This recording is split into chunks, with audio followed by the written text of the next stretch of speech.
Bötön çerekenine karavastan attan jığılsa da salttan jığılbagan kırgız yurtçuluğu uğul üydü gelin kirgizdi.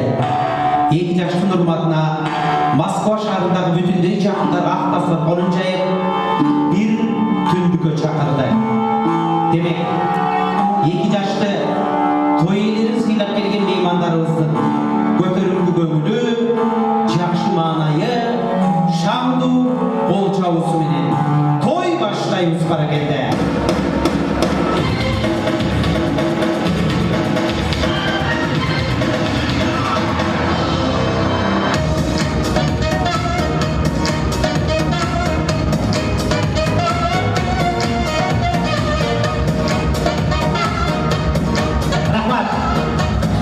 Emgekten baylık çiğgan kırgız, Moskvada toydu kılgan kırgız, tamada çıkıp toy başlasa, kol çapbay karap turgan kırgız, kıykırıp kol çapbaydı mı toy başlandı bana geldi.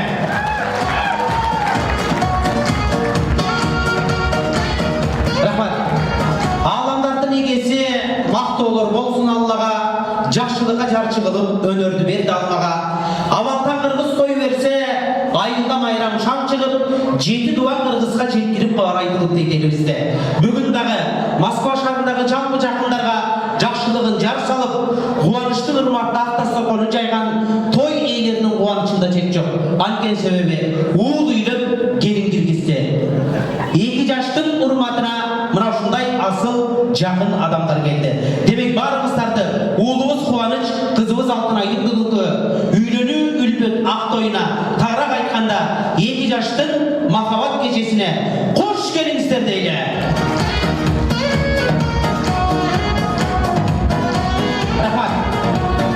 Алыстан 6 жашар бала келсе, 60-тағы қария орындықтан тұрып салам беріп тұр дейді. Ор келмесе орындықтан жеңіл желпітке туралы алақанды алақан бауралы. Күніміздің қармандар аталған. Бүгінгі күнді бақытқа, тұрмышқа, біргелікті қарап таштап келешек аттан отырышқан екі жашыбыз ұлыбыз Қуанышты, қызыбыз Алтынайды той сересіне күтіп алчу учур келді. Екі жашты қоштап келеді. Талантты, өнерлі, өзгөчө, үнің өзгөчө ырыменен жар-жар ырым қоштап келеді. Ұрқия Өмірзақова ежекеміз. Қолша қойса тұрамыз.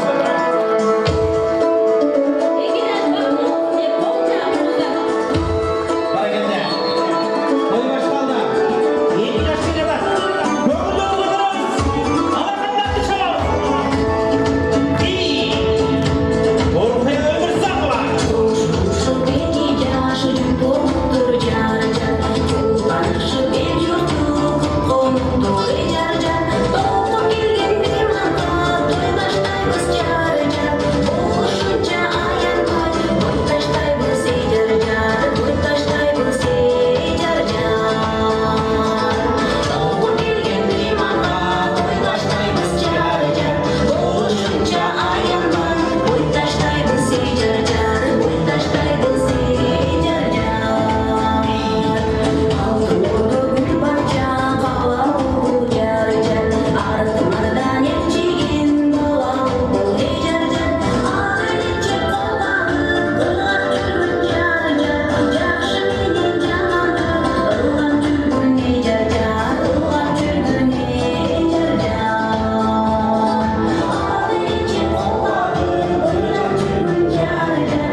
жашыбызды күнүбүздүн каармандарына арабызга кошуп берген жалпы тууган доско ыраазычылык билдирүү менен биргеликте куттуу орунду орындықтан орын алып беріңіздер дейді.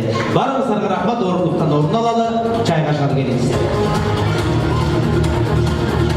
Ендігі biraz ортoroq жүріп алыңыздар берейік. Қадірлі меймандар, салтымыздан озбай, уақытты көпке созбай, жақшылыққа дастархан жайып отырған той басшыларын, жұрт жақшыларын бүгінгі кешемізде келген елге саламын айтып, салтанатымызды ашып берсін үшін той сересіне шақырып алуды тура көрдік. Демек мен алдыңыздарға бүгінгі күнде уыл үйлеп, келін кіргізіп, қуанып, сүйініп, ошол қуанышты сіздердей жақындарменен тең бөлішуді мақсат қылған той иелері қуаныш ұлыбыздың бүгінгі күнде ары бір туғандық, ары аталық екі міндетін бірде арқалап келіп отырған аға ежелерін шақырайын. Тағырақ айтқанда, ағасы Кылычбек мырзаны, тай ежесі Сара ежегемізде қол чабыңыздар, тойымыздың сахнасына шақырып жіберейік. Кылычбек мырза келіңіз, Сара ежегеміз бар екенді.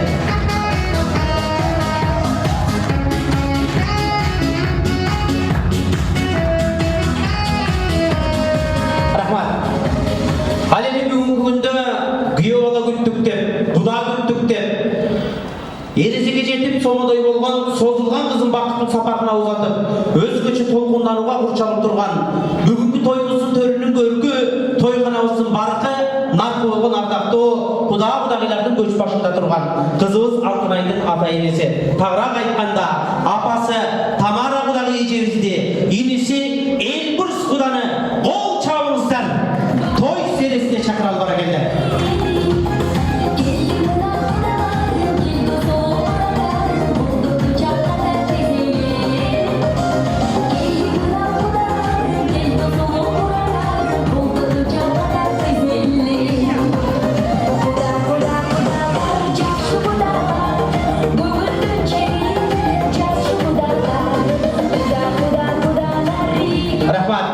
Ардақты қонақтар, Эльбурс құдабыздың ордына бұл жерде албетте өзінің ұлылығыменен күйеу баланы пайғамбар сыйлаптыр дейді. Тамара ежегеміздің күйеу баласы Эльмар мырза келіп отырады. Құда қош келіңіз, той құт болсын дейді. Қадірлі меймандар, тойымыздың елінен той сересінен орын алды.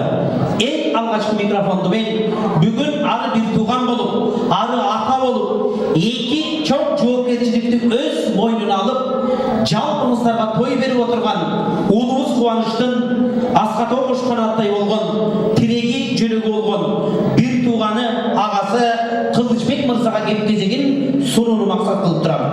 Кылычбектің ұрматына той құт болсын, құда құт болсын, келін құт болсын деп шаңды қолша беріңіздер, келіңіздер.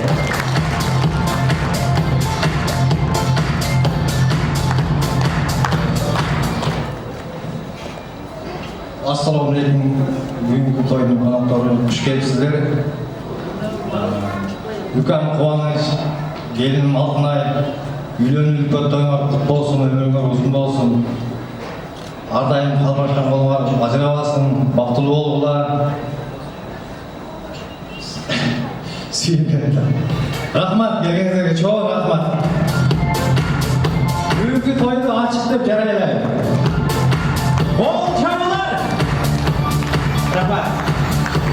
Албетте бүгін қуаныш, бүгін сүйініш, бүгін Кылычбек мырза чынеле толқындана тұрған гүл анкен себебі чоң жауапкершілікті өз мойнына алып бүгін құда күтіп отырады. Қонақ күтіп той беріп отырады. Албетте мына ошол Кылычбек мырзаның жақсы тілегінің артынан мен мына ошол Кылычбек мырзаның қолына қол болып, бұтына бұт болып, алыс Кыргызстандағы тойымызға келелбай қалған апа-кебіздің жоғын жоқтатпай, апамыздың ордына ары тайы-шелік, ары енелік екі міндет арқалап келіп отырған бүгінгі тойдың жүрішіне түзден-түз көземел болып, ұлылық қылып, баш көздік қылып отырған ардақты Сара ежегемізге микрофон сұрам. Той құт болсын, келін құт болсын деп бір қол шыға беріңіздер бара келді.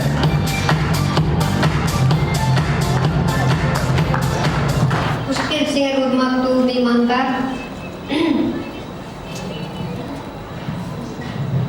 Алтынтай уақытыңарды бөліп ушул тойго келип отурасыңар, силерге ыраазычылыгымды билдирем. Иним Кубаныч, келиним Алтынайдын ак тою ачык деп жарыялоого уруксат этиңиздер.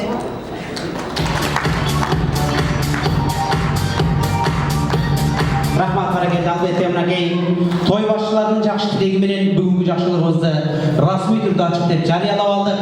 Мына ушул той ээлеринин жакшы тилегинин артынан мен бүгүнкү жакшылыктагы төрүбүздүн көркү болгон кадырлуу кудай кудагыйларыбызга кептин кезегин узатып микрофон сунсам деп турам.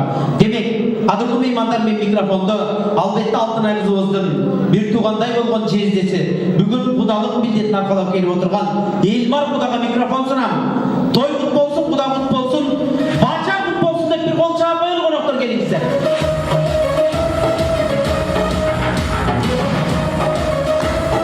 Рахмат.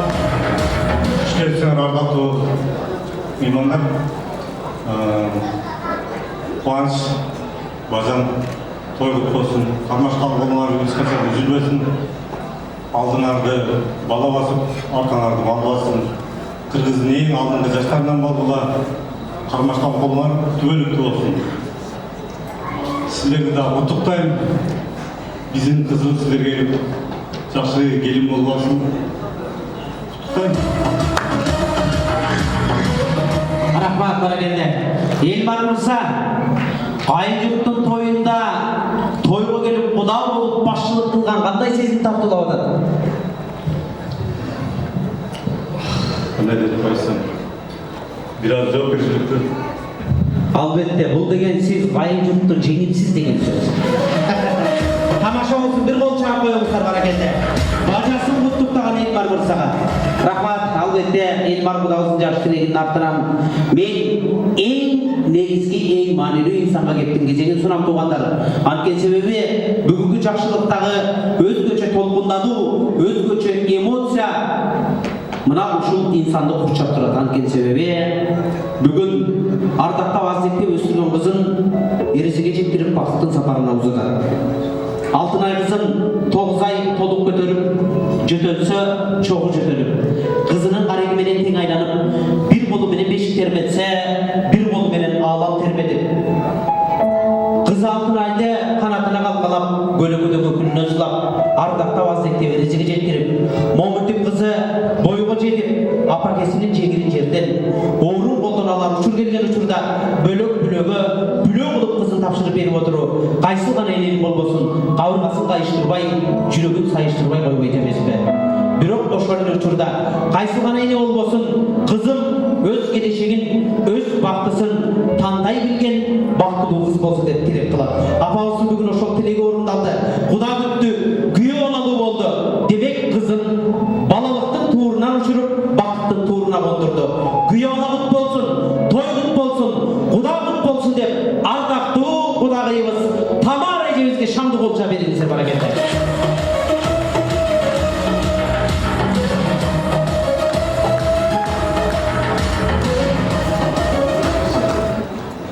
Саламатсыңарбы? Куда кошкон кудалар. Саламатсыңарбы? Менин бир туугандарым, классташтарым, досторум, балаштарым, коллегаларым. Саламатсыңарбы? Кыздын достору, күйөө баламдын достору. Жакшы ойноп келип алдыңарбы? Эми ушул шаңдуу той үлпөтү болуп атыптыр. Ушул жерде отуруп жакшы ойноп отуруп кетиңиздер. Эми эмне күйөө балам Кубанычка, кызым Алтынайга экөөнүн кармашкан колу бек болсун, эч качан үзүлбөсүн, бактылуу болушсун, бири-бириге таянып жөлөк болуп жүрүшсүн, ден соолукта болушсун. Эми кызымды берип атам күйөө балам. Не деймин? Айтам, силерге ушу тапшырдым. Калганын эми силерден эмне кылып алам эми сурап. Тагын турбагыла. Ошо эмне дейм? Самый главный бактылуу болушсун, талайлуу болушсун. Бай жерген эмес, бактысы талайлуу бар, ырыскысы бар үй бүлөгө туура келсин. Эми Кудагый менен эсимизге менен сүйлөштүм. Эми кылычы, эми арларына силер болуп атасыңар. Силерге да чоң рахмат. Ушинтип мен досторумду, менин конокторумду тосуп алгандыгыңар үчүн. Мейлиң анда. 2 жаш бактылуу болсун, эми патаңарды берип койгула. Рахмат, албетте ар бирибиз жакшы тилек менен ак бата алгап кетүү максатында келип отурабыз. Айткан ар бир жакшы тилек 2 жашка кабыл болсун. Жараткан Алла Таала мына ошол кубаныч менен Алтынайга 2 дүйнөнүн бактысын ата кылган болсун деп тилек кылалы. Кыргызда кеп бар экен, 2 куда ыркы жок болсо бири-бирине зорго каттайт, 2 куда ынтымак болсо арасында тынбай жорго каттайт дейт экен. Ылайым арамыздардан жорго үзүлбөгөн, ынтымагыңыздар кылымдарды карыткан, кадырлашкан, баркташкан, сыйлашкан, урматташкан куда-кудагыйлардан болуңуздар. Ошол куда-кудагыйлардын ынтымагын ырастап, жалпы элдин, жалпы журттун алдында бир кучак ташып, жит ташып коюңуздар. Кудалык кут болсун деп алакан чаатыр ал келиңиз.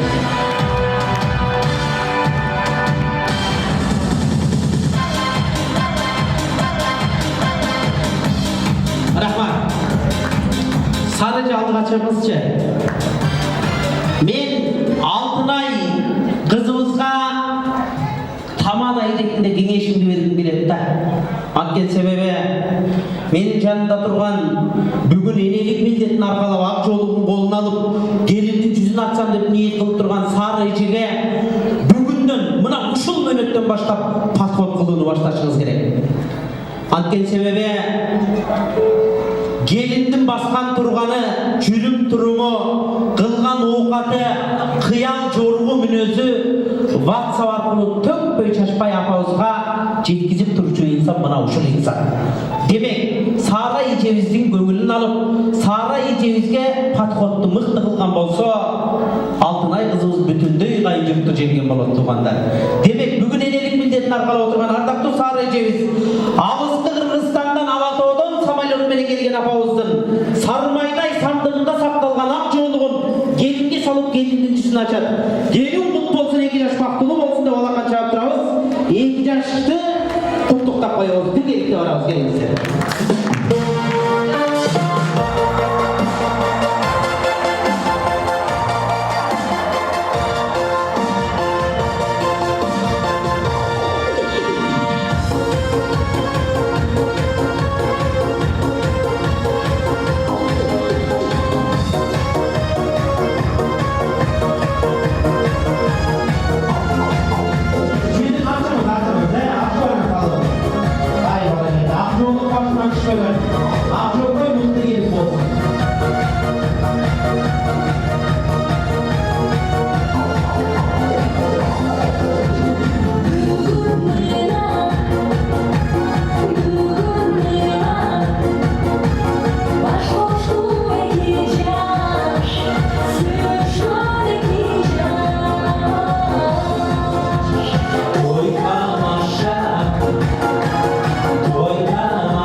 Эки жаштын бири-бирине болгон ашыктыгы базар коргон жергеси менен өзгөн жергесине ынтымак сүйүүнүн көпүрөсүн курду.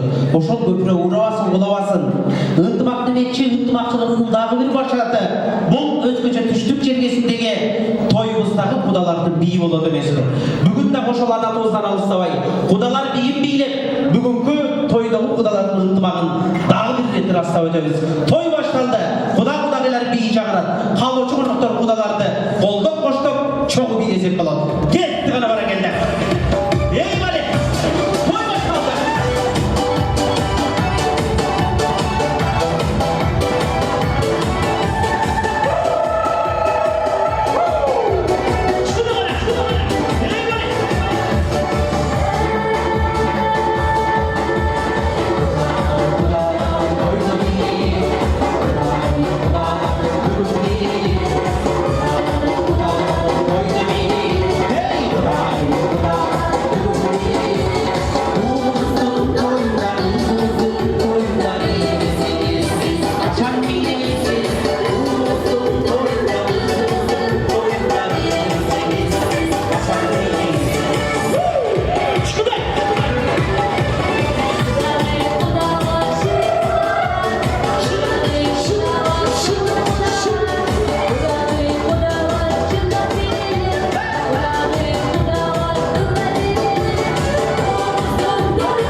Çok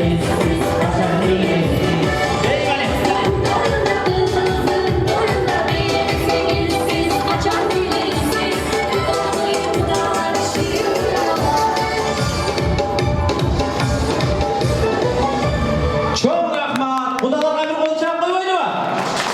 Azamatsızlar, rahatsızlık bildiremiz. Kuda-kudagıylar, dastorkondan, orunduktan orun alıp verimizler. Rahmat baramızlar, oraya geldi.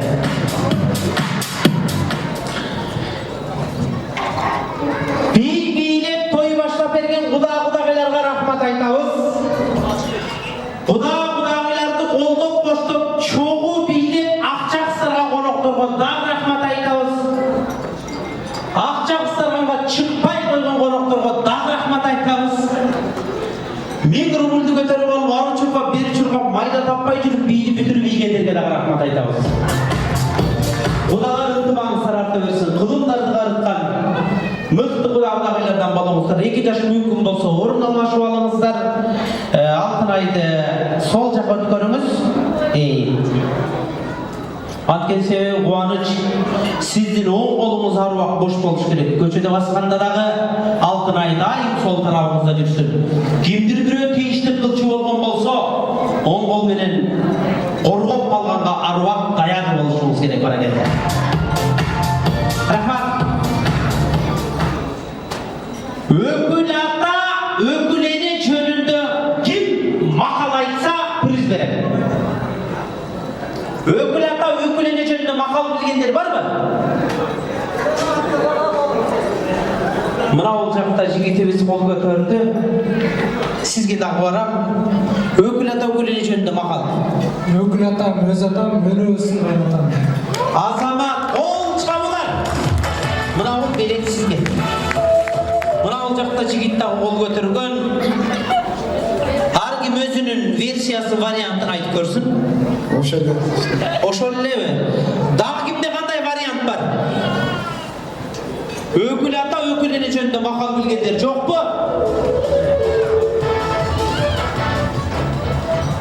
Оң тарапчы, оң тарап. Өкүл ата, өкүл эне жөнүндө макал билбейсизби? Жана кайнатасынан корккондор келип турсаңбы? Өкүл атам, өз атам, өнүп өссүн кайнатам. Өкүл атам сен болсоң, жашооңду гүлгө жайнатам деп коет экен. Кадырлуу меймандар, мына ушундай жакшынакай ырсаттарга таянуу менен биргеликте Кубаныч менен Алтынайдын жашоосунда өздөрүнүн үлгүлүүлүгү менен мыкты жардамын көрсөтүп, 2 жаштын турмушунун түздөлүп, жашоосунун жакшырышына түздөнбүз салым кошсок деген ниет менен чоң жоопкерчиликти, өкүлдүк милдетти аркалап келип отурган Эрнис мырзанын үй бүлөсүнө бир кол чаап коюңуздар. Өкүл ата, өкүл эне сахнага келип кетиңиздер бара келе.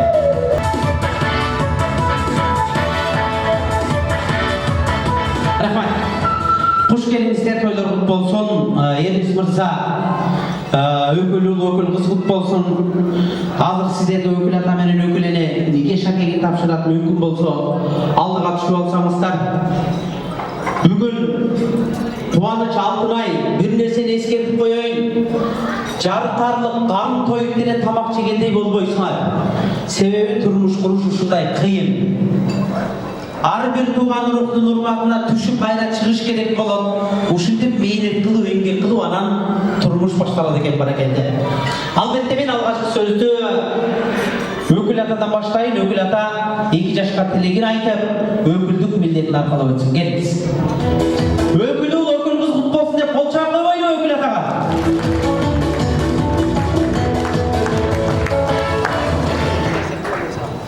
Урматтуу бүгүнкү тойго келген коноктор жана уулум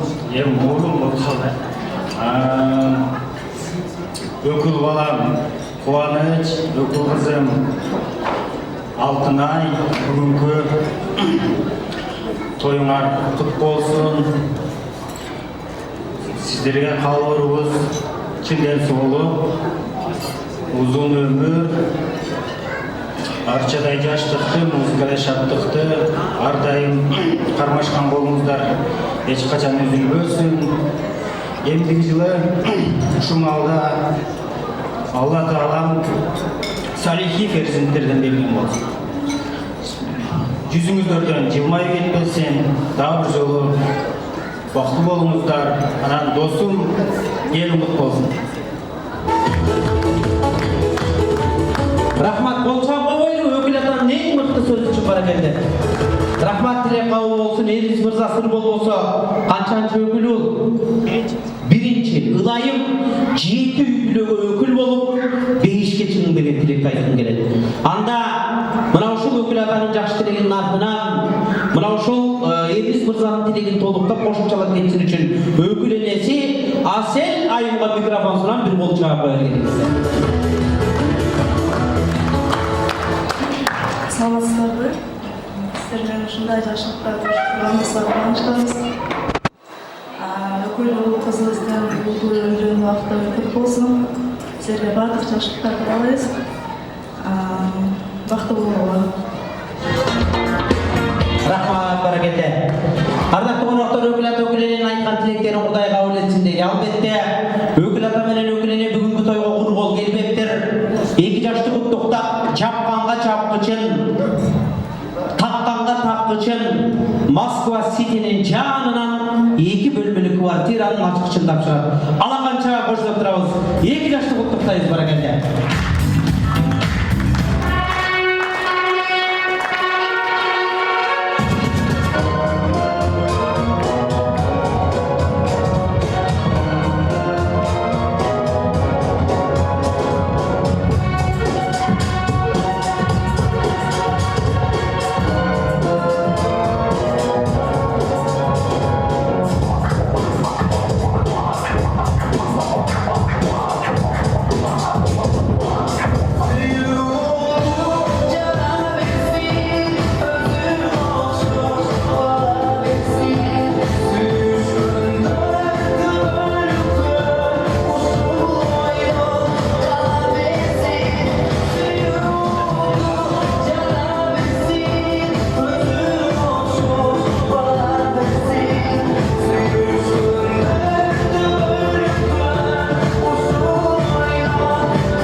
Кушбоңуздар бек болсун, турмуш жолуңуздар нике шагегинде үзгүлтүксүз болсун. Бактылуу болгула деп бир кол чаап койлу баракелде.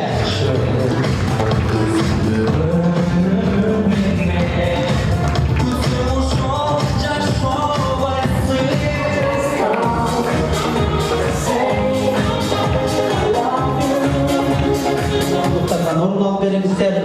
2 жаш нике шаге кут болсун. Коттуу орындуктан орун алып жайгашып бериңиздер.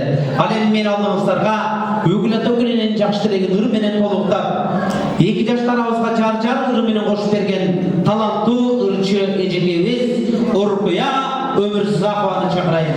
Баарыңыздарга жакшы маанай тартуулап, керемет ырарына өтсүн, тойлор тойлансын баракелде. Уркуя Өмүрзакова. Чоң рахмат, 2 жаш бактылуу болсун. Аткарылып турган чарма ушу 2 жашты урматтуу болсун, кабыл алып коңуздар.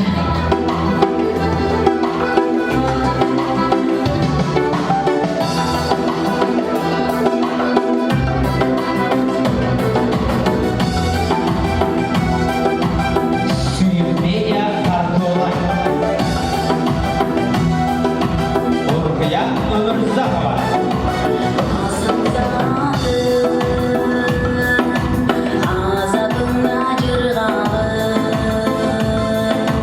sen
жаз, үйдө жаз, метродо жаз, кыскасы жаз. Рахмат.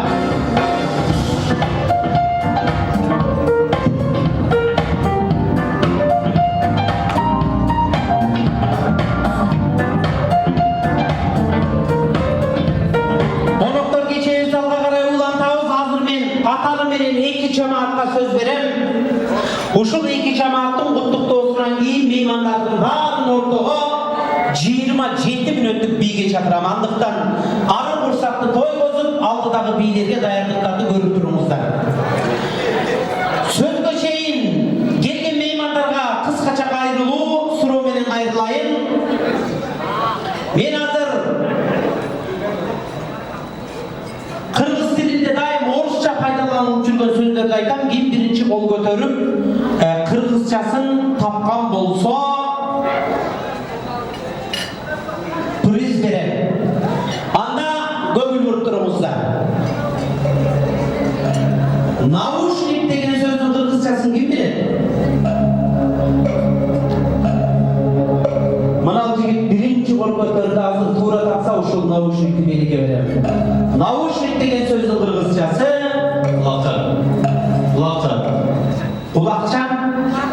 Булакчын. Булакчын болуп которулар экен, бир кол чаап коюңуздар бар экен. Сизге наушник. Кийинки сөз. Рама. Кадимки машинанын рамасы, велосипеддин рамасы. Рама деген сөз баарыбызга түшүнүктүү, Ушул рама деген сөздүн кыргызчасын ким айтат? Ада деп багыт берейин. Микрофондун кыргызчасы ким кандай ойлойт?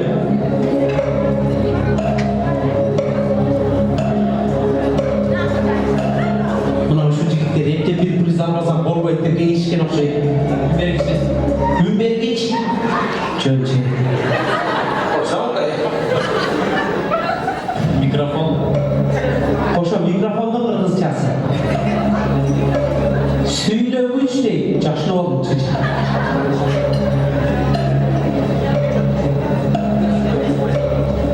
Меники окшоду дейт. Микрофон. Живой голос. Живой голос болот экен.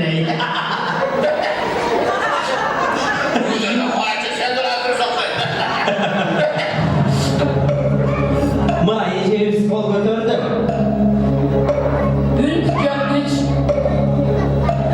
Үн күчөткүч. Ооба деп койчу дейт. Максаты эле приз алыштар. Туура айтыш керек. Мына Алтынайдын жакын курбусу кол көтөрдү. Добуштук дейт. Жооп.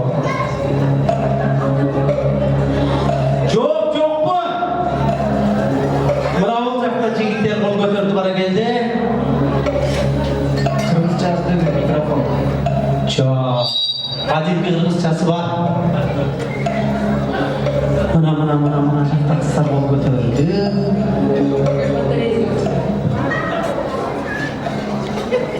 Өлө. Не дейт батарейка дейм. Алиса дагы сиз дагы приз экенсиңер.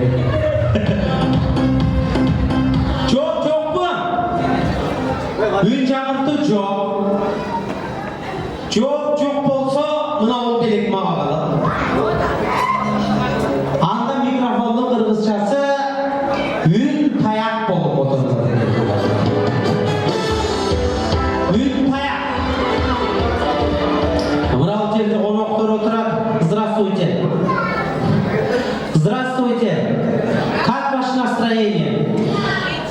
Вижу, что не очень, потому что ничего не понимаете, да? Что здесь вообще происходит, да? Я не заметил, что вы есть. Если бы заметил, торжество начинали бы на русском языке. Шучу, конечно, я парень не русскоязычный, но нет, постараюсь объяснять вам, что на самом деле здесь происходит. Меня зовут Асхат. Мы очень рады видеть вас. Спасибо вам за то, что вы с нами. Спасибо вам за то, что выделили время. Желаем вам приятного провождения вечера. Оноктор турбатна бир кол чаап койбойлубу?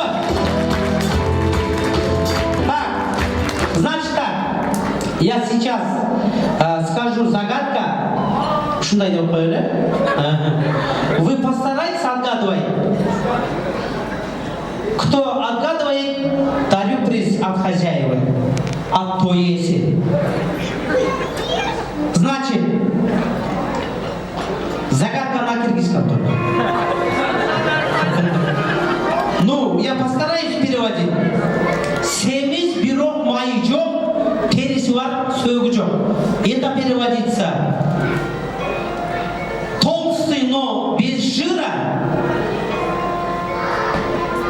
Шкура есть, без костей, да, получается? Толстый, но без жира, шкура есть, без костей. На вашем столе существует. Вот вам подсказка. Существует на столе. Нет.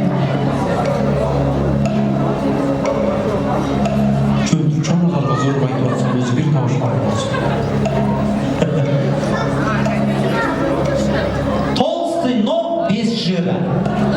Шкура есть, без костей. Что это может быть? Колбаса, там же есть жир. Толстый, но без жира. Шкура есть, без костей. Нет, неправильно. Ну, приближается. Рыб, там же есть. А, нет. Не хлеб. Можно сказать второй хлеб. Нет. Ну, günümdük turmuşta naan iretinde қолданылған продукциялардың бири. Значит, вы...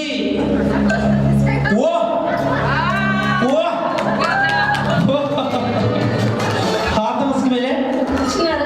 Чынары же картошканы жаман көп жейді ұқсайсыз. Картошка қол чабылан.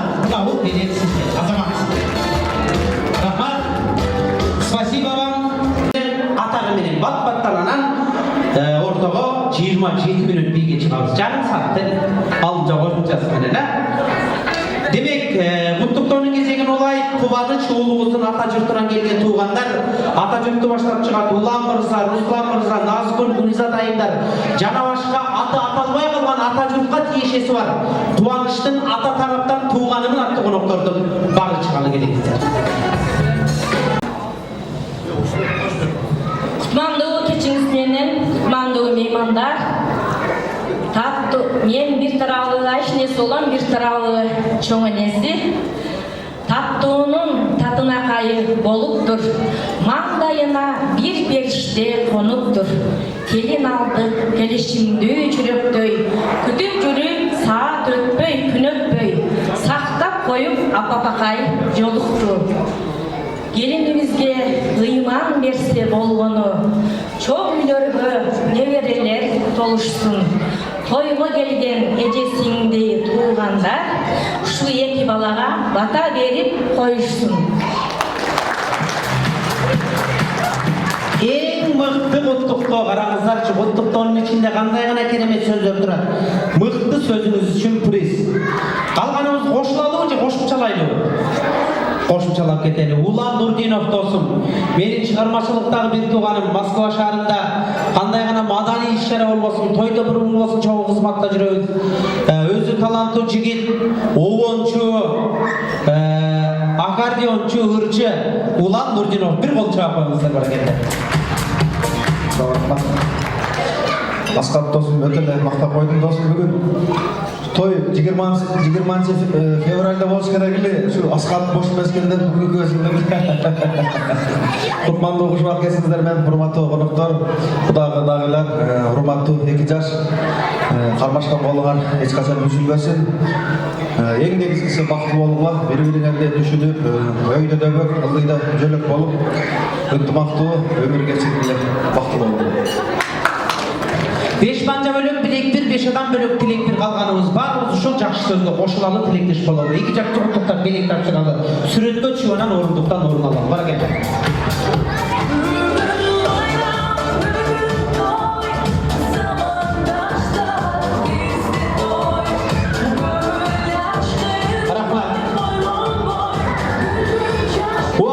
отурбай кийинки жамаатты дароо сөзгө чакырайын. Кийинки жамаат Алтынай кызыбыздын туугандары жамаат. Тагыраак айтканда Элмар мырза, Элнура айымдар баштаган жезделер, эжелер жамааты келипсиздер бар келди. Жаш тилектин кезегин алайлы.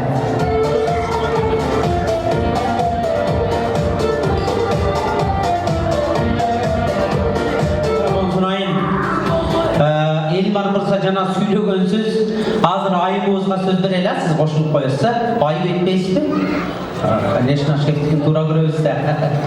Анда азыр жана Elmar Mırsa Кудай иретинде чыкса, азыр өзүнүн туугандык жолу менен үй бүлөсүнүн атынан куттуктоого чыкты. Тынчтыкты сактап көңүл бөлүп турабыз. Hoş geldiniz. Singlim Altınay, Yolan Kıvanç, bugünkü bölümün inspektörüne kutlu olsun. Yığılar birinciden baktığı oldular. Karmaşıkan kolunlar üzülmesin. En başlı baktığı olur. Рахмат. Самый главный дейін деп, қой, қырғызша сөйлейін деп тұрып, ең главный деп қырғызша сөйледіңіз, а? Жақшы бара келді. Бара келді, келе бар.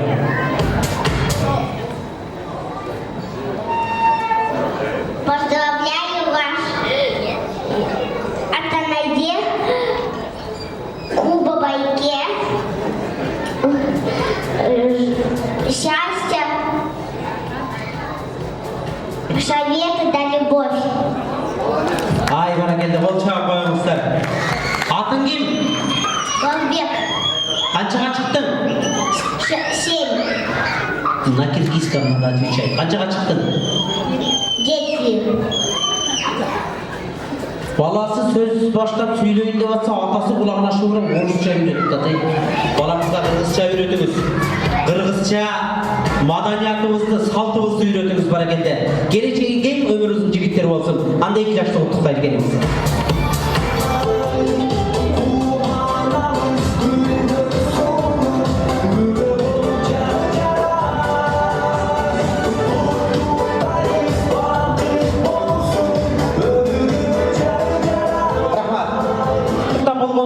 Дароо отурбай туруп 2 жашты ортого бие аянтчасына тартсаңыздар болот. Демек меймандар, бүгүнкү тоюбузда алгачкы бие антырагы, тойдун көркү бийдейли, баарыбыз чыгып бийдейли, бийге чыкпаган коноктор бийге чыккандардын тамагына тийбейли. Демек баарыңыздар үчүн 27 мүнөттүк бий шаңдуу ырлары менен алдыңыздар да, Уркуя Өмүрзакова кол чабылат. Bravo, dei qual è? Ida! Media, guardo là!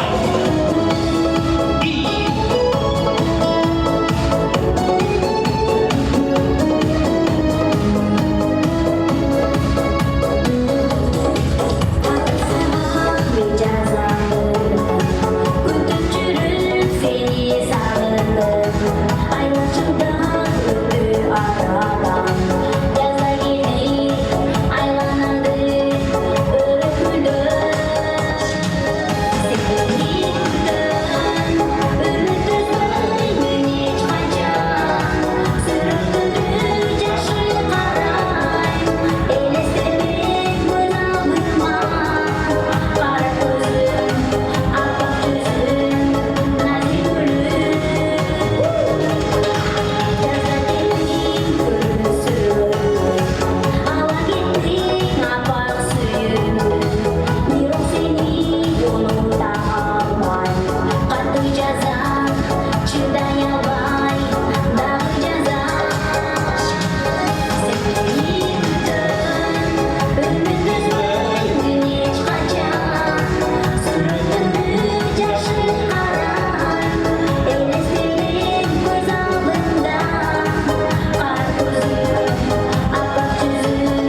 Sonun biyledi bu harekete. Barımız orunduklardan orun alalım, sırttaki meymanları içkeriye çakırıp katarımızı tolukta oturalım. Toyumuzun birinci bölümünü ayaktadık, ikinci bölümü kadar taşlayız. Gelin kızlar.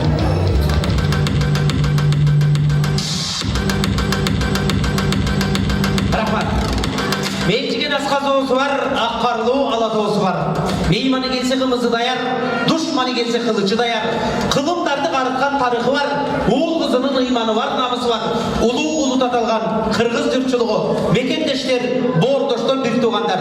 Dağır çolu, kutman, geçinizler mene. Assalamu alaikum. Albatta, günümüzün karmanlar atalgan oğlumuz Kuvanış, kızımız Altın Aydın bugünkü Mahavat bayramının ikinci bölümün başta oturabız. Barımızlarga toyda Kuday жақшы маңай көтеріңкі көңіл қалымыны біргелікті. Мен екінші бөлікті Кубаныштың таға жұртының керемет құттықтосы менен баштасам деген ниетке келіп тұрам. Демек алдыңыздарға оғлымыз Кубаныштың таға жұрты бөлелері баштап келген, қоштап келген туғандар шығады. Сары ежебіз, Чолпон ежебіз, Белек мырзалар баштаған жалпы тағалар, тайечелер, бөлелер жамаатымыздар менен сақтап. Тойлар құт болсын, жалпы тайечелер, бөлелер баштап келген жамаатты баштап шыққан Сарыже жана тойдың башында сүйлөп берген. Азыр сіздерге қошылып белегин тапшырат. Жамааттан ағаларда нечелерде улулатып бирөөбүз сүйлөйлө. Чыдабай эле кетип атсак экөөбүз сүйлөйбүз, калганыбыз кошулабыз. Ким баштасын? Келиңиз. Assalamu alaikum, мына тойдың бүгінгі күйермандары. Қуанышкам келініңіз Алтынай. Сілерге үй бүлелік бақыт қалайын. Шы қармашқан қолыңар ешқашан үзілбесін. Шы ата-енеңер сыйлаған, сыймықтанған келіндеріңізден болсын Алтынай.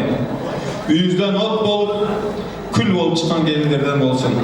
Үкәмнің жамандығын жашырып, жақсылығын ашырған келіндерден болсын. Шындай арқаңардағы жаштарға үлгі болуған. Şu айтылған қала тілектердің барлығы қабыл қылсын, уақытылы болуға. Қармашқан қолыңар ешқашан үзілбесін. Баракелді ушул үй-бүлөгө от болып кирип, күл болып чыккан келин болсун деген мыкты сөзүн айтты. Кошумчалайбызбы же кошулабызбы? Аниманчы сойну. Саламатсыздарбы, урматтуу коноктор, куш келипсиздер демекчимин. Демекчимин, ушул 2 жашка калыбыз бактылуу жаштардан болгула, элдин арты эмес, асты эмес, ортосу болуп, жана Кудагай эже айтып кетти, мен кызымды таарынып алгыла, өзүңөргө кандай неметип алгыла депчи. Жок, андай кайненелерден эмес, ал Кудагайыңыз, ал эжебиз өтө жоош, момун адам. Эч кыжаат болбостон десем деле болот, өзүнүн кызындай кабыл алат деп ойлоймун. Не дейм, дасторконуңардан нандан айрыбай, ар дайым ушундай күлүп жайнап жүрөшүңөрдү каалайм. Ошондой эле Айдын эже, сизге да ден соолук, ушуларга баш көз болуп жүрө бериңиз, ушулардын чайын ичиңиз, небере чеберелердин төрүндө балпайган байбиче, тайже болуп жүрө беришиңиздерди каалайм. Рахмат, калганыбыз кошулабыз.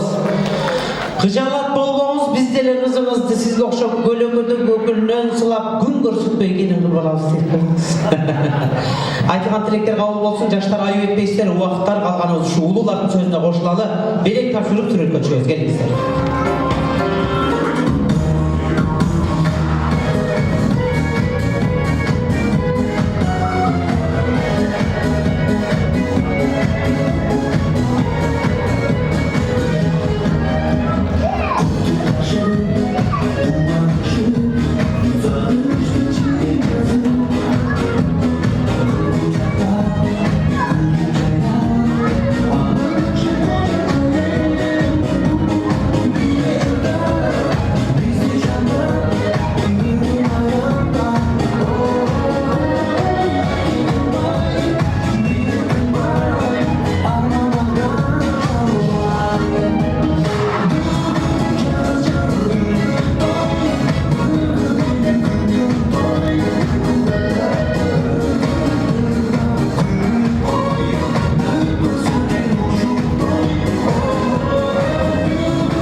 Келген жеріне таштай батып судай сіңген, алтындай нарттуу, барттуу, салмактуу келин болсын деген ниетменен кулагына алтын сырга тагып, келинин куттуктап отурган тайжелерге, бөлөлөргө тагаларга бир кол чаап коюңуздар баракелде.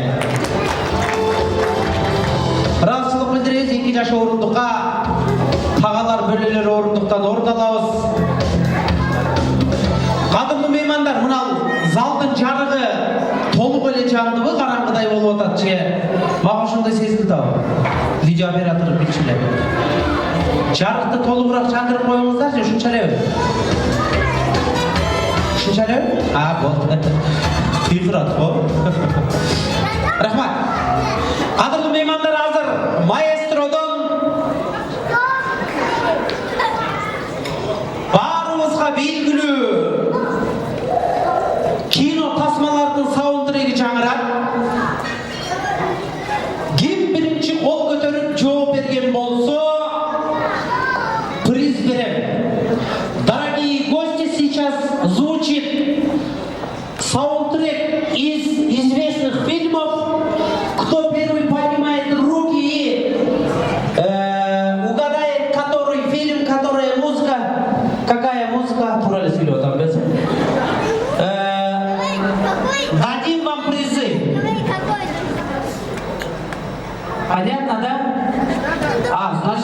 нормально говорю.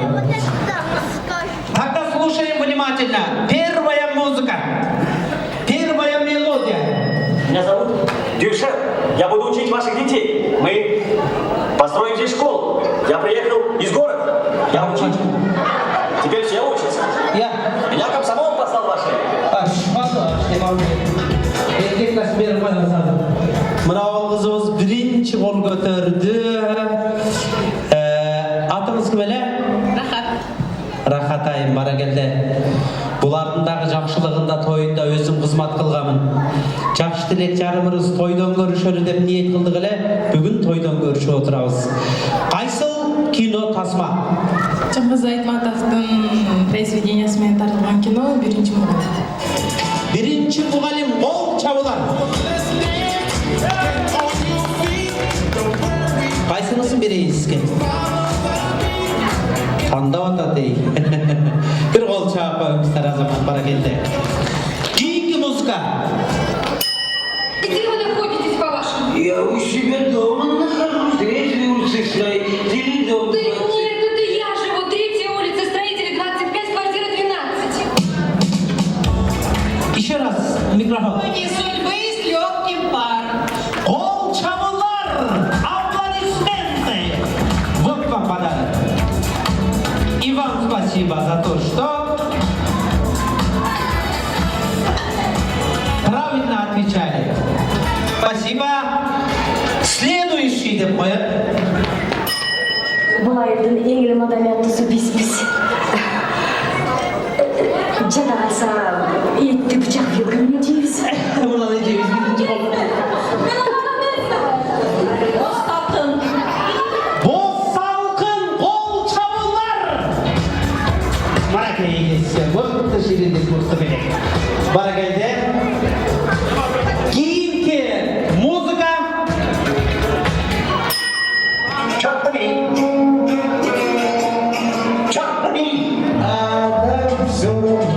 Адам все равно, уступаемся мы, волка и сову. Бриллиантовая рука, қол чабылар. Мы волшебны. Вот вам приз. А нам все равно. Ақырғы музыка. Атама болса, атамдың сөзі закон болчу. Үйіне шыққан кезде апам пісіп қалчу.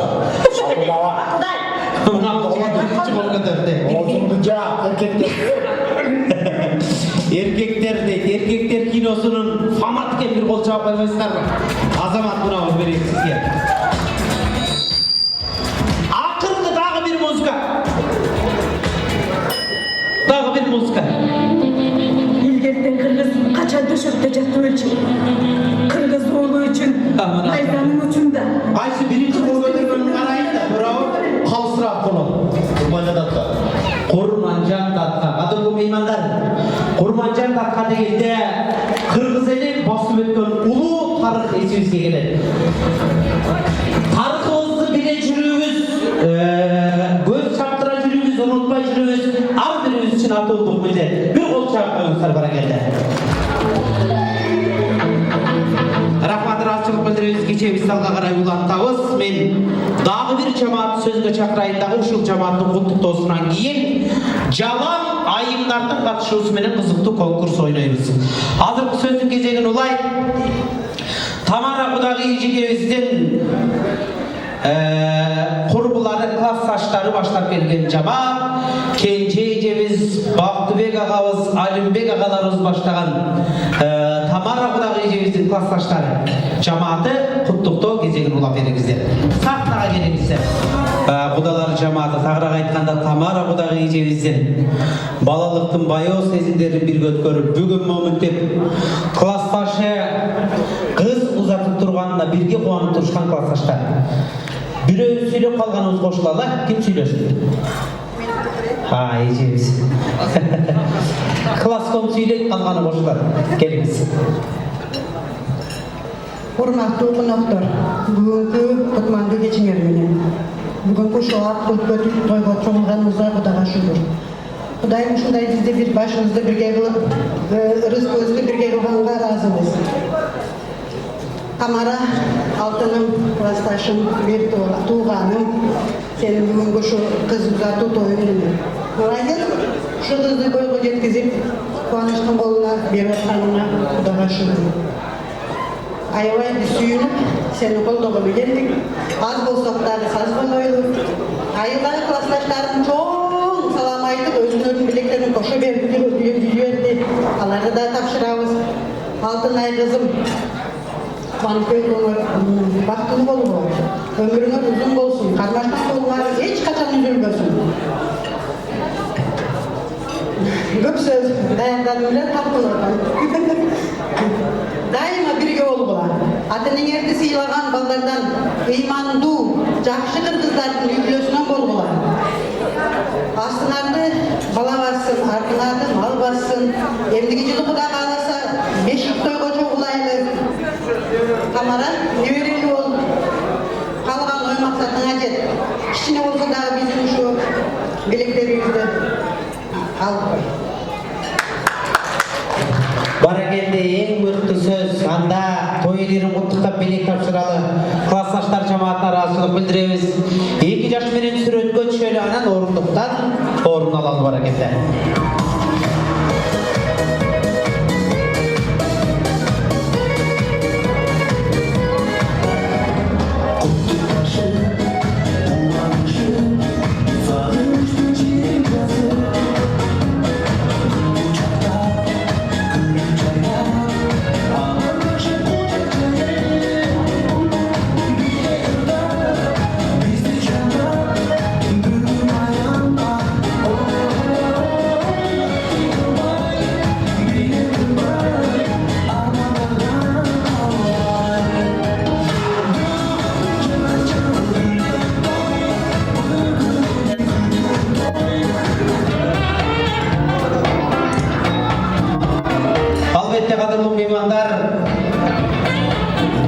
Тамара жегіздің классташтары разышылық білдіреміз. Орын алып береміз, 2 жаш орындыға жайғашабыз.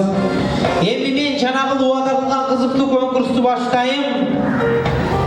Тойға келген айымдардың арасынан азыр өзім қарап тұрып, бір жақшы 4 айым таңдап алайыншы.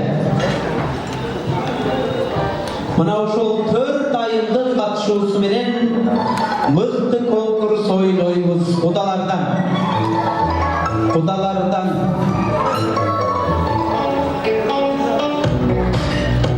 Ece жүріңіз. Конкурс. Жүріңіз, келіңіз. Bir қатышушы даяр, оңай, шығасыз, берек аласыз, қайда келесіз. Сіз ама оңшы оңай оқатқа үйленгеннен оқшайсыз, Ошы сахна жаққа бара беріңіз. 4 қатышушы керек. 4 қатышушы керек. Жүріңіз. Сізді көрсетті шығат деді. Бұл қыз барын жайлайды дейді. Жүріңіз. Неге? Кім шығатанда? Деме, жигит болу айтқанда мен атқаршы керек де. Шығат дедіңіз шықпай жатады. Тамаша. Мына қол отырған адам ұшындайлы өзі. Азамат ұшындай болыш керек. Тойға келгенден кейін ичіп-чеп ұрсақ тойғасы кетіп қалбай, мақсат тамақ жешемес екен. 2 қатышушы болды. Мына столдан. Жүріңіз. Ушыл қызды тойдан көп көрімді. Майдақ болған жерден қалбайды. Ошол қыздарды жартыланып қошылымыз. Дағы. Мына столдан. Кім шығады?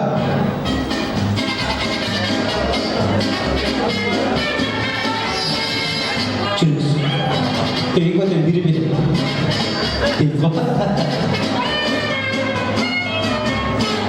Кем жүріңіздер, біреуіңіздер шығыңыздар әне. Шол столдан біреуіңіз шығады, жүргілер. Қазір елдер ойлап қалады, мына столдағылар жаман қордақ жегені келіп тұрды.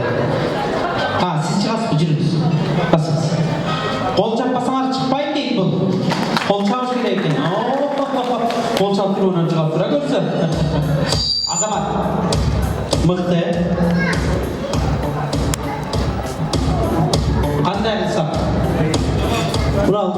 Çinge tiyip atıp da tosup çö. Жылдыра турайынчы, жөлүнө коюн. Жөлүнө коюн, жөлүнө коюнчу. 2 жаштын алдына койсом, мынал жерге койсом, тияктагылар тосулуп калат экен. Мынал жерге коеюн ба? Анда мынал жерге аттын салып калат экен. Мынал жерге коеюнчу. Мынал жерге туруңуздар, келиңиздер, төртөөңүз.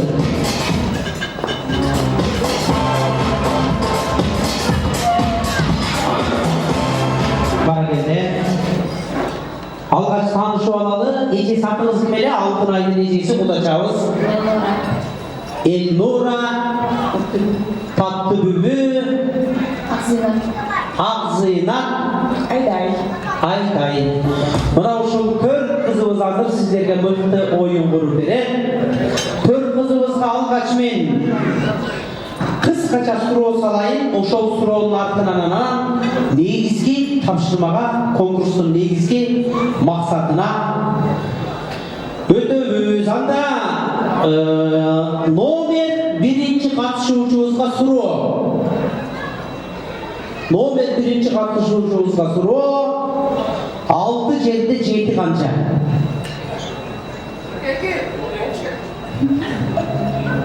Çok. 6 жерде 7 канча?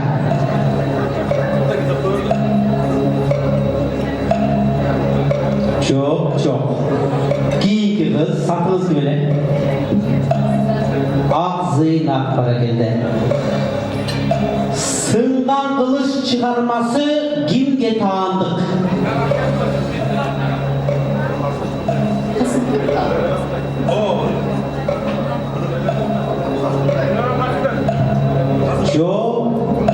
Жоқ. Номер 3 катышуучубуз. Номер 3 катышуучубуз Таттыбүбү айымга суроо. Курманжан Датка энебиздин биринчи күйөөсү ким болгон? Кайсыл жерден болгон? Алынбек Датка экинчиси, биринчиси дейт.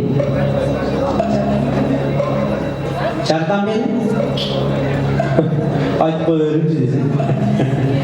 Тилекке каршы 3 катышуучудан дагы жооп жок. 4 катышуучубузга суроо. Кыргызстандын акча бирдигинин арасынан 1000 сомдо кайсыл чыгаан инсандын сүрөтү камтылган? 1000 сомдо. 1000 сомдо. Токтогул 100 сомдо. Тоголокмолдо 20 сомдо. Ал эми 1000 сомдо.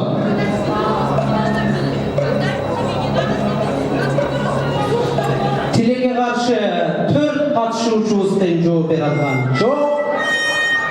7 жерде 6:42 болчу. Сиздики кайсы суроо болду эле? Төлөгөн Касымбеков, мына кызыбыз аракет кылды. Аты менен фамилиясын алмаштырып алды, Касым деп туруп токтоп калды. Курманжан Датка элебиздин биринчи күйөөсү Кул Сейит деген кытайлык кыргыз болгон экен. Ал эми 1000 сомдогу чыгаан инсан Жусуп Баласагон болгон экен.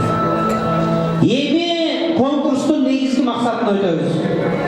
Маэстродон кыска саундтрек үн чыгарат. Ошол үндү кайталашыңыздар керек болот. Номер 1 катышуучунун үнүн коюп бериңиз. Түшүнүктүү болду. Номер 2 катышуучу. Эстеп калыңыздар. Сиз өзүңүздүн эстеп калыңыз, Siz özünüzün istep kalınız. Номер 3 катышуучу. Мыкты истеп калышыңыздар керек. Номер 4 катышуучу. Ана. Ал бириңиздер истеп даярданып туруңуздар.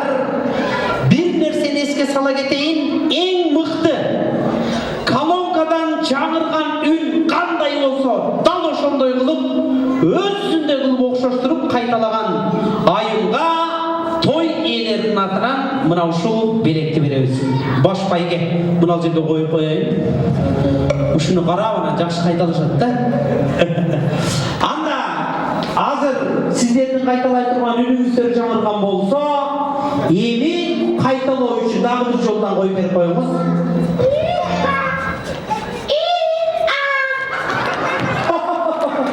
Кол чабыш керек, эң мыкты. Номер 2.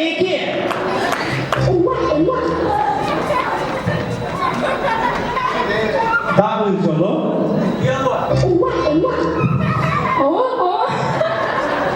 Ова дейт. Мыкты, аракет жакшы. Номер 3.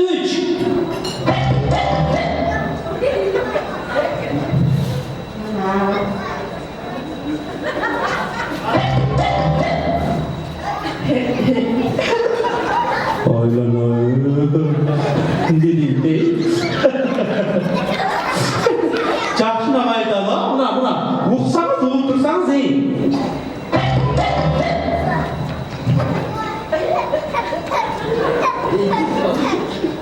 Чөйтөдөн кеткен дейт. Аракет кылып көрүңүз. Болушунча жакындашып аракет кылыңыз.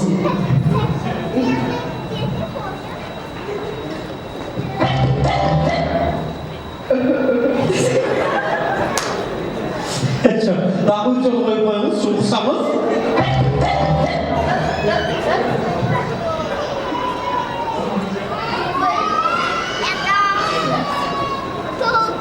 Дагы бир жолу.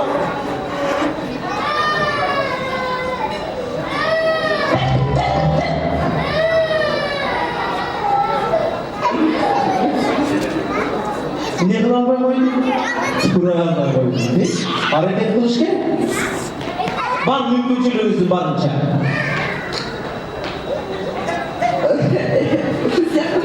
Ушул сыяктуу катуураак, жакшыраак образ берип бир аз.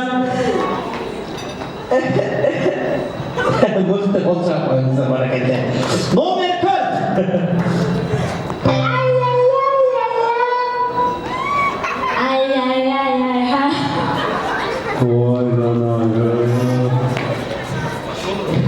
Elmas gibi değil üstüne koyduğunuz var. Biraz mınday ünün tonunu çakıldatsanız biraz hiç gerek var. Daha bir yolu.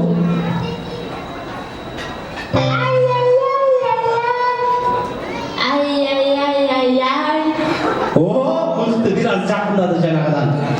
Emi hazır uşul sizler kaytalagan ündün toluk variantı ır türünde koyulan. Uğutturumuzlar kim kaysıl jerde kaytalaş gerek, koşulup geç gerek, güve bolosuzlar. Ketти, плюсовкасы.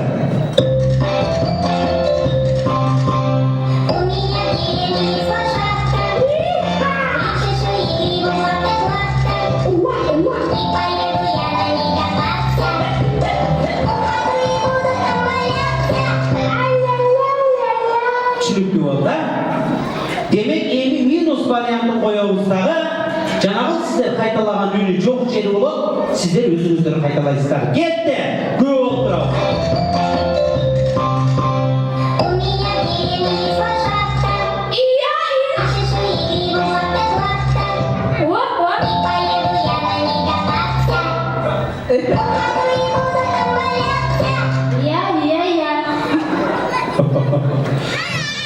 Плюсовка вариантын кайра коюңузчу, кайра башынан жакшылап алчы.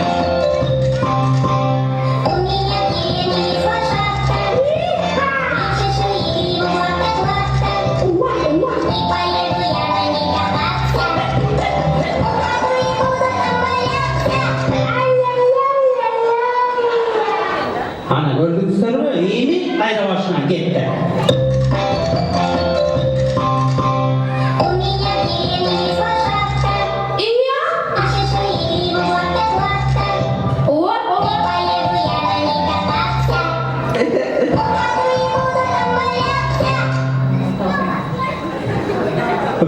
Айталбайм, не кылсам ошого дейт. Адыктуу меймандар, эң негизгиси айымдарыбыз болгон мүмкүнчүлүгүнө жараша өздөрүнүн өнөрүн талантын көрсөттү. Айымдардын урматына келген коноктор бир шаттык кол чаап коелу келиңиз. Рахмат. Албетте айымдар аралык кызыктуу конкурста жаңырған үнді дал өзіне жақындатқан инсанға башкы байгел беребиз деген біз. Сіздер қайсыл инсанды деп ойлайсыздар? Birinci oldu va? Bir va? Anda qol çabı menen anıqtaymiz. Birinci katışuvchiga qol çabılar. Nomer 2.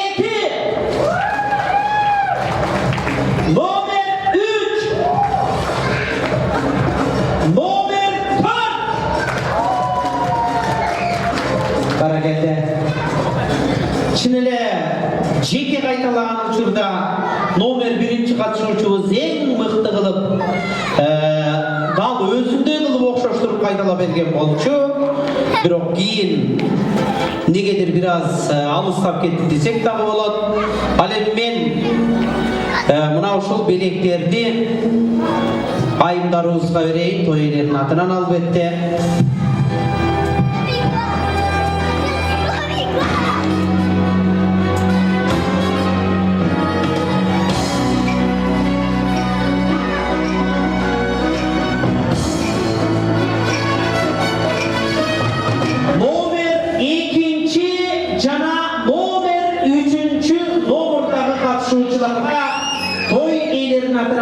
Жақшылықай белек береміз бе? Қол жаға қойыңыздар. Қол сізге болсын. Қол сізге болсын. Жалп болмай өзіңер тамақ қылып жеп жүргілі дейді тойдың иесі. Рахмат, орындықтан орын ала өсеңіздер болады. Номер 1 жана номер 4-ке той иелерінің атынан Жақшылықай белек береміз. Албетте Құдайға теңей сыйлайды деген қырғыздың салты бар. Бүгін де қошол салтымыздан алыстабай, Құдабызға болған той иелерінің сыйын, урматын өз ордына қойып дегенде албетте мүмкін болушынша өзінің жақсы әрекетін жұмшап, ойын құрып беру аяғында қайталай алмайын деп құтылған Құдачабызға бір қол шақ қойыңыздар. Мына ушул белекті қап қойылды. Мына бұл белексінде болсын азаматсыз. Ал эми Baş bayge alбетте номер 1 қатысушыбызға қол шаға қойыңыздар баракелді. Мына бұл белексізді болды. Азаматсыздар. Жақшылығыңыздарға, қуанышыңыздарға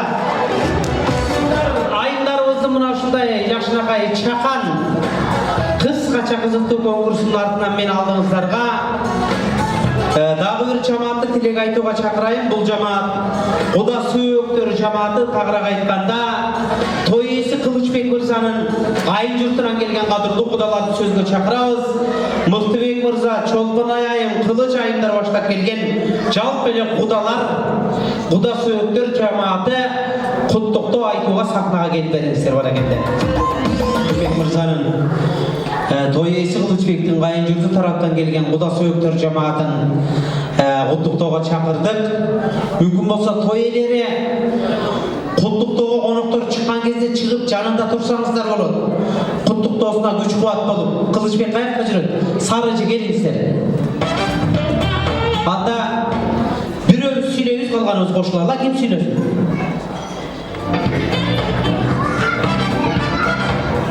Assalamu alaikum, hurmatli to'yga kelgan qo'noqlar. Bugungi 8 yoshda chiqib siylab kelganlar uchun cho'q rahmat. Shunda virtual otasi, akasi siyla shuncha chaqirib to'y berib jezim cho'q rahmat. 8 yosh har doim baxtli bo'lgan, talayli bo'lgan, atni yetib silagan mıқты yaşlı adam.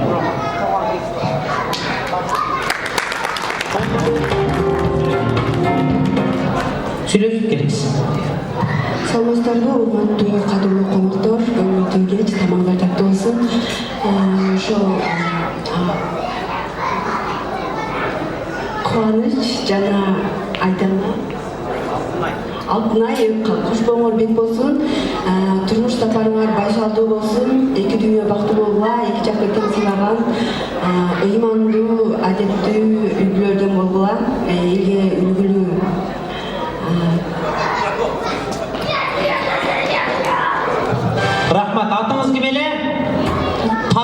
bübayım. Jana aytmadım mı tez toylardan görüşüp turabız dep. Saardan beri toyda oturup 2 yaşın atın bilbeyt mi? 2 yaştan atın bilbey koygan olsun sizge priz. Bunu alıp benim kalk koyunuz o zaman. Bir bol çağırtmayımızlar. Ayakta nege, nigiri oturganınızda da bilgence oturumuzlar. Rahmat, alganımız koşulabız, 2 yaşta kutuktap, toy yerin kutuktap, belek tapçıralı. Sürötkö çöylenen orunduktan orundan alalım.